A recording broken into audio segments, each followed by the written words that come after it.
Bonjour, Gilles ici pour actualité-dvd.com. Je vous parle du combo Blu-ray 3D, Blu-ray DVD de Jungle Book ou Le Livre de la Jungle en version française. Le film de Jon Favreau est distribué par Disney et met en vedette Neil Sethi et les voix de Bill Murray et Ben Kingsley, sorti en magasin le 15 novembre 2016. Mowgli est un petit enfant élevé par les loups dans la dense jungle indienne. Étant un humain parmi les animaux, il se retrouve la cible d'un tigre féroce et doit donc fuir, aidé par une panthère noire. On assiste à ce que je considère personnellement comme une période plus faible, plus légère, disons, du cinéma hollywoodien.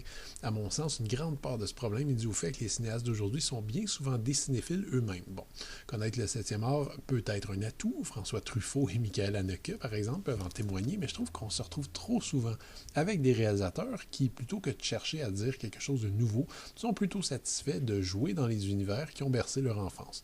Tout ça pourrait donc expliquer la surabondance non seulement de remakes et d'adaptations, mais également d'œuvres plus ou moins originales qui surfent sur la nostalgie du cinéphile. Le dernier créneau en date des studios Disney, qui s'inscrit nettement dans cette mouvance, c'est de refaire leur classique d'animation en live, c'est-à-dire avec des vrais acteurs et des effets spéciaux photoréalistes. D'un point de vue artistique, il n'y a rien de très fort à aller chercher ici, mais ça permet d'attirer à la fois les enfants et les adultes qui se rappellent de ces films. La recette marche à fond la caisse. Et après Cendrillon, le livre de la jungle, préparez-vous déjà donc pour La Belle et la Bête et The Lion King. The Jungle Book a la particularité d'être une adaptation d'un roman de Rudyard Kipling, illustre auteur anglais à l'œuvre passionnante, récipiendaire d'un prix Nobel de littérature, d'ailleurs le premier. En termes de ton, disons que la première adaptation de Disney, musicale, joyeuse et colorée, était assez loin du récit de Kipling qui se voulait un peu plus introspectif et philosophique. On n'est pas encore là dans cette nouvelle version réalisée par Jon Favreau, mais quelques images, quelques moments m'ont quand même rappelé la noirceur cynique de certains dialogues du livre. En lisant certaines critiques publiées au moment de la sortie du film, je me rends compte que le trois quarts des arguments concernant le film sont liés aux effets spéciaux, qui sont vraiment très impressionnants. Alors on va faire vite ici. Effectivement, les effets spéciaux sont à couper le souffle et arrivent à créer un univers vivant, même si pas encore tout à fait photoréaliste. Cependant, on atteint tout de même un degré de réalisme sidérant qui nous fait souvent oublier l'histoire même. Les créatures en images de synthèse prennent encore davantage de vie grâce au casting épatant garni de grands noms comme Ben Kingsley et Christopher Walken.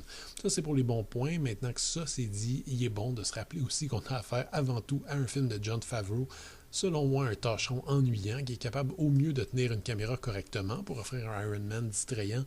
Au pire, il laisse sa caméra au bon soin des techniciens d'effets spéciaux, comme c'est le cas ici. Je serais bref, cet homme n'a aucune vision. Je ne parle pas ici d'imagination, d'une capacité à présenter des images impressionnantes. Il est incapable de faire sienne la façon de capter les images, de rendre une touche personnelle à une œuvre commerciale. Chez Favreau, le blockbuster est une recette à suivre sans trop se poser de questions, assez similaire un peu à la démarche de Brett Ratner, par exemple. Le résultat est d'un contraste vraiment saisissant, alors que les images à couper le souffle sont filmées à l'emporte-pièce sans la moindre ambition cinématographique. Je ne suis pas sûr que Kipling aurait apprécié au-delà de l'exploit technique. En revanche, côté Blu-ray, ben c'est vraiment très beau. Cette nouvelle édition contient donc le Blu-ray 3D et le DVD, ainsi qu'une copie numérique du film, qui sont tous présentés à 1/78. Si vous n'avez pas vu le film en 3D, vous manquez un élément qui en fait vraiment toute la saveur. C'est donc sur cette édition que je vous conseillerais de vous ruer si vous avez aimé le film. Le Blu-ray est fidèle à l'œuvre et la quantité hallucinante de détails dans chaque plan rend le Blu-ray vraiment essentiel par rapport au DVD.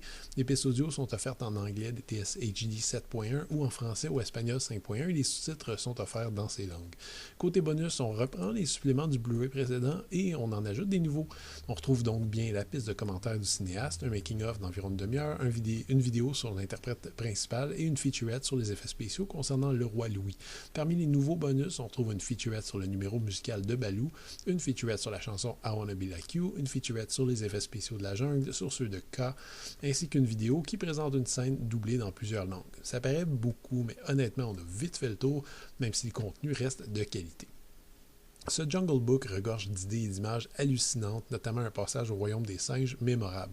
Mais Favreau, le réalisateur, n'arrive jamais à donner l'impression qu'il maîtrise son film ou qu'il en est l'unique auteur.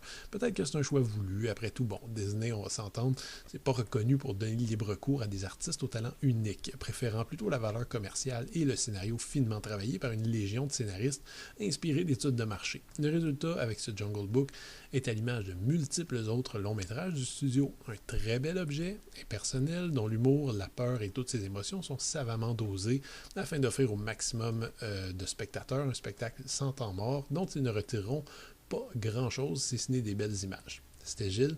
Merci. Bon visionnement.